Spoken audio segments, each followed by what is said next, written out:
Hello everybody, nice to meet you. Our little Deuteronomy chapter 21, let's read it together.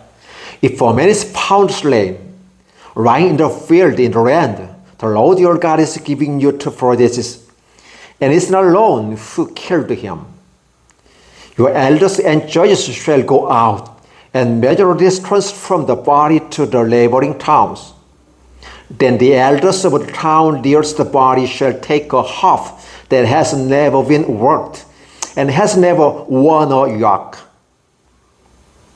and lead her down to a valley that has not been plowed or planted, and where there is a flowing stream, there in the valley they are to break the heifer's neck.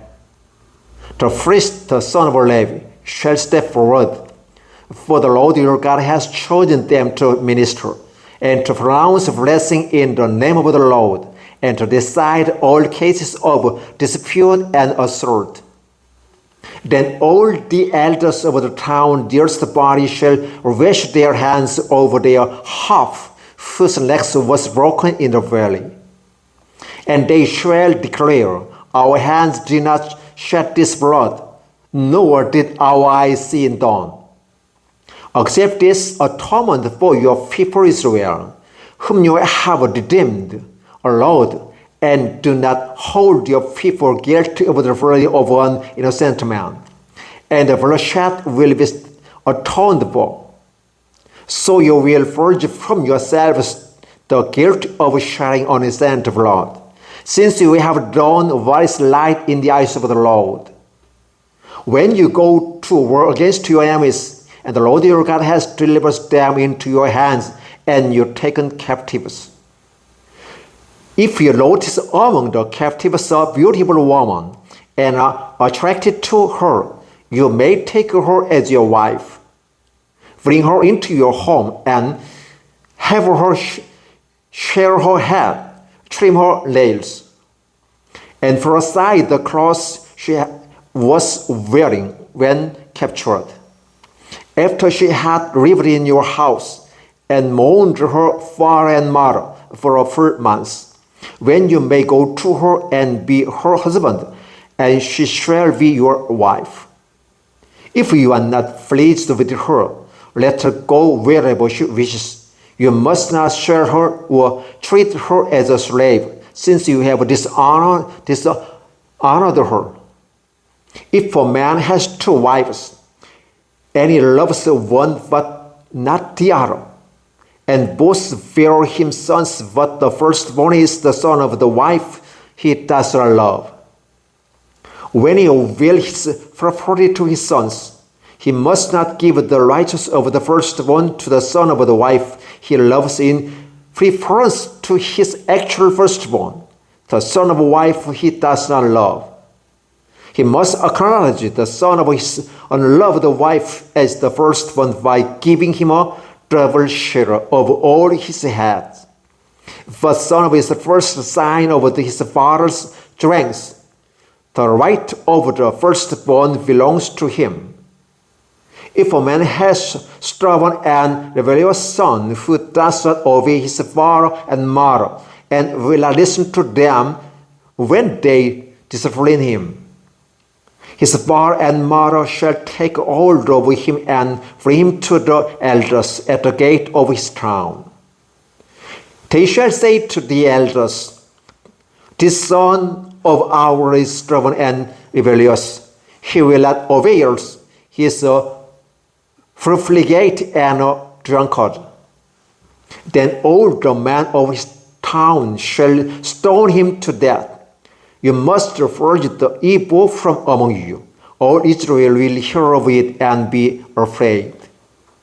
If a man guilty of a capital offense is put to death, and his body is hung on a tree, you must not leave his body on the tree overnight. Be sure to bury him that same day, because anyone who is hung on a tree is under God's curse.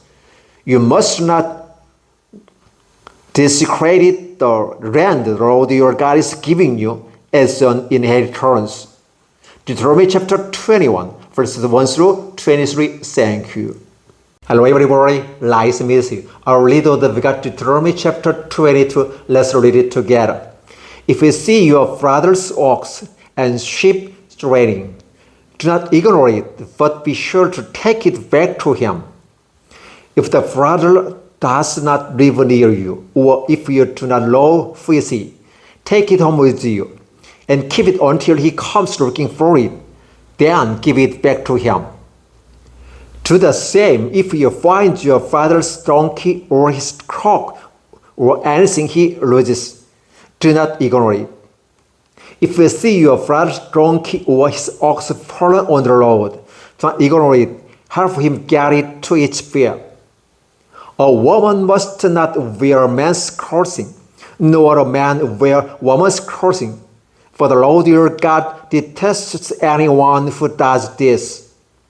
If you come across a verse left beside the road, either in the tree or on the ground, and the mother is sitting on the young or on the eggs, do not take the mother with the young.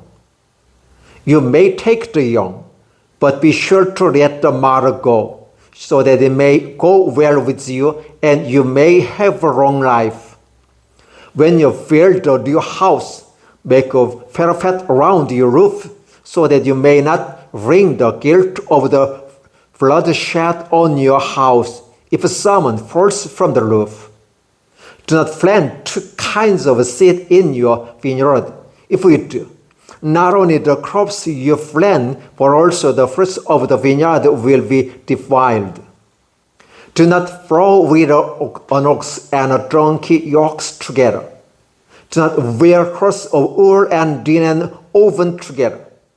Make tassels on the four corners of the donkey you wear. If a man takes a wife and after lying with her dislike her, and he slanders her and gives her a bad name, saying, I married this woman, but when I approach her, I do not find proof of her virginity. Then the girl's father and mother shall bring proof that she was a virgin to the town elders at the gate. The first fathers will say to the elders, I gave my daughter in marriage to this man, but he disliked her. Now he has slandered her and said, I did not found your daughter to be a virgin, but here is the proof of my daughter's virginity. Then her parents shall display the cause before the elders of the town. And the elders shall take the man and furnish him. They shall find him 100 shekels of silver and give them to the girl's father, because this man has given an Israelite virgin a bad name. She shall continue to be his wife. He must not divorce her as long as he lives. If, however, the charge is true and no proof of the girl's virginity can be found, she shall be brought to the door of her father's house, and there the man of her town shall stone her to death. She had done a disgraceful things in Israel by being from his curse while still in her father's house. You must purge the evil from any among you. If a man is found sleeping with another man's wife, both the man who slept with her and the woman must die. You must purge the evil from Israel.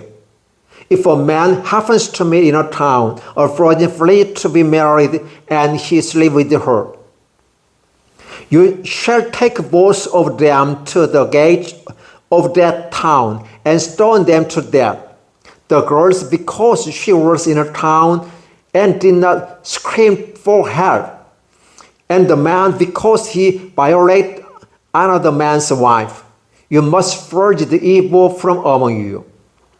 But if out in the country a man happens to meet a girl pledged to be married and rapes her, only the man who has done this shall die. To nothing to the girl, she has continued no sin deserving death.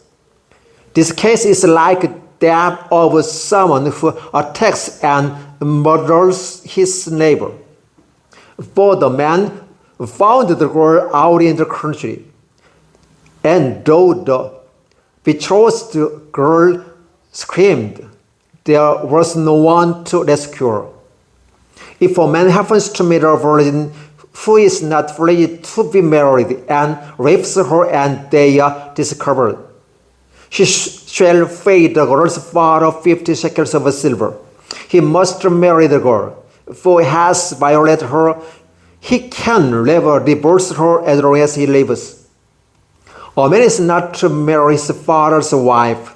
He must not dishonor his father's well. Deuteronomy chapter 22, verses 1 through 30. Thank you. Hello everybody, nice to meet you. Our little we got Deuteronomy chapter 23. Let's read it together. No one has been emasculated by crossing or cutting may enter the assembly of the Lord. No one born of the forbidden marriage, nor any of his descendants may enter the assembly of the Lord, even down to the 10th generation. No Amorites or Moabites or any of his descendants may enter the assembly of the Lord, even down to the 10th generation. For they did not come to meet you with the bread and water on your way when you come out of Egypt, and they hired Balaam son of Beor from field in Aram Naharaim to pronounce a curse on you. However, the Lord your God will not listen to Balaam, but turned the curse into a blessing for you, because the Lord your God loves you.